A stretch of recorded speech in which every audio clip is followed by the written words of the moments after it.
Fala aí, turma, beleza?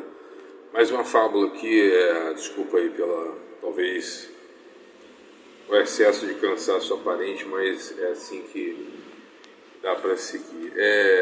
E sem mimimi, vambora.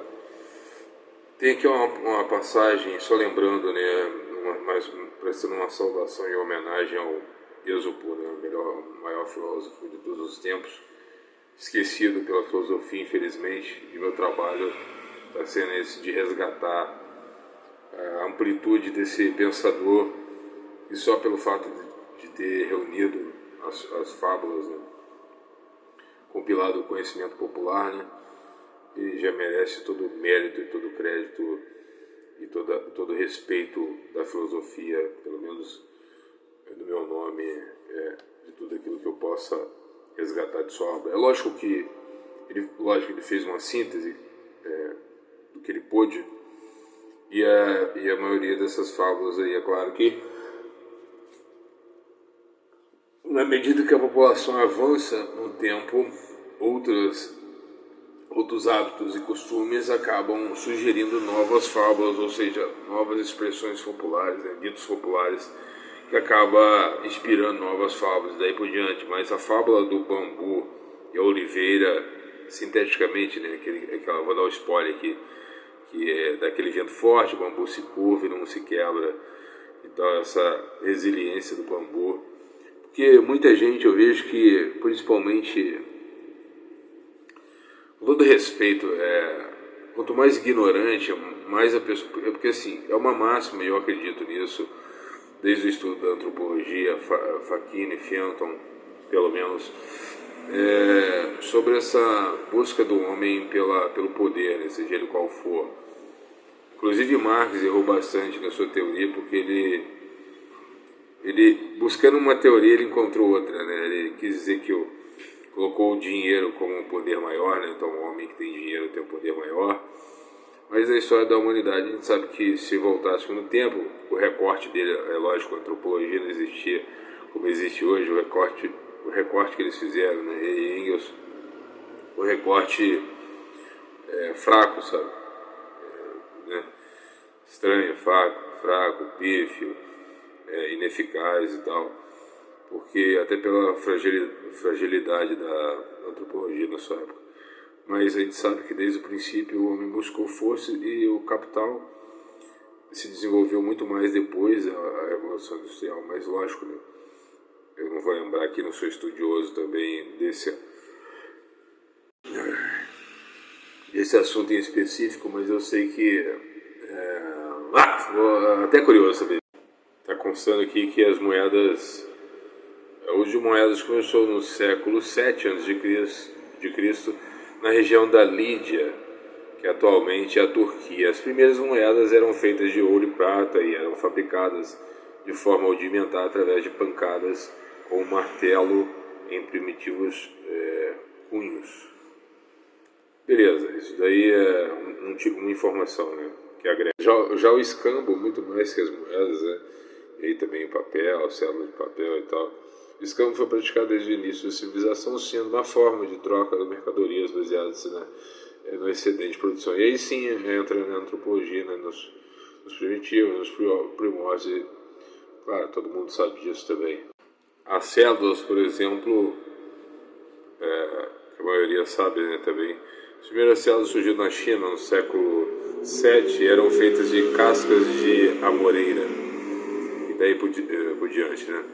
Onde eu quero chegar com isso? Tudo isso para relatar essa passagem do bambu e para falar de Marx, né? Então ele imaginava que através desse poder, seja através do escambo, seja através das células, seja através das moedas, independente disso, você poderia comprar formas de poder. Você poderia comprar um exército, guarda-costas, etc., comprar armas de poder, pagar cursos de defesa pessoal, etc. Ou seja, bancar sua propaganda, etc., que na verdade, lógico, tem um fundo de verdade, né? Ele não errou. Só que ele achou que isso seria a base de todo o mundo, das relações humanas. Mas isso, ele acertou, mas ele errou, mas errou de muito longe. porque o mundo existiu antes disso, e o poder sempre existiu independente das formas de dinheiro, né? Inclusive ele descobriu sem querer o poder da maioria, ou usou pelo menos o poder da maioria a seu favor, no caso, tem usado até hoje, ocupando as instituições, né? Ocupar todo o status quo, né? Por que eu estou fazendo isso e doutrinando ao mesmo tempo? Porque a esquerda sempre faz isso que deu para aprender, isso que as faculdades têm ensinado aos seus futuros professores, a pegar todo tipo de assunto e converter em assunto político, que é uma coisa ridícula, mas beleza. Até agora não falamos do bambu e da oliveira. Quis dizer sinteticamente na resiliência, mas vamos ao texto aqui original. Bambu e a oliveira. O bambu e uma oliveira disputavam para ver quem ganhava em firmeza, resistência e serenidade. O bambu, ao ser criticado pela oliveira por ser fraco e curvar-se facilmente qualquer vento, calou-se e nada respondeu. Esperou um pouco, quando soprou um vento forte, agitou-se, cedendo nos ventos, e salvou-se com facilidade. A oliveira, porque oferecia resistência aos ventos, quebrou-se com a violência deles. Justamente isso, né? E aí isso tem total relação, aí eu que gosto de Maquiavel, né? O Maquiavel, que ele fala sobre isso, né? Um dos momentos que ele fala é sobre saber a hora de ser o leão e a hora de ser a raposa, né? Porque muitas vezes a vida, assim, até pela falta de controle, por isso que ele vai falar, né? É necessário, antes de tudo, construir diques, porque não sabemos o dia de amanhã e como as coisas oscilam, né? Ele vai falar, você precisa estar seguro, pelo menos economicamente, uma das formas de estar seguro, né? Outra coisa que ele fala também é do conhecimento, buscar o conhecimento, que trará certamente uma segurança por causa da estabilidade da vida.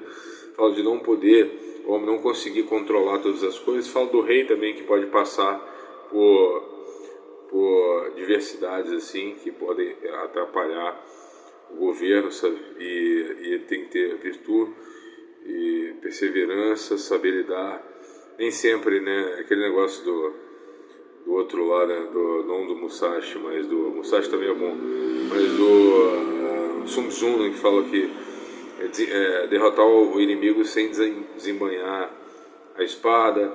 Tem Morris também, que é vencer com um exército auxiliar, sabe? Poupar força, né? Ele diz. Mas é justamente isso. Tem muita gente que perde a vida por causa de R$100, sabe?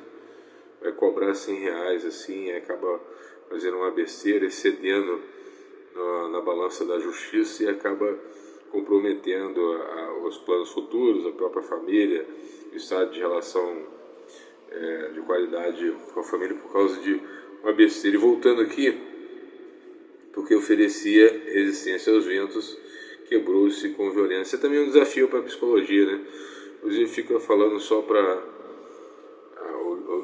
o jeito que o sujeito lida com as situações, como se a humanidade perdoasse, né? Assim, o triste é isso, sabe? Você tentar fazer, mas quando está falando do bambu aqui, assim, usar isso sempre, né? Que possível, porque parece que o ser humano está sempre, é um rio que está sempre ao contrário, não?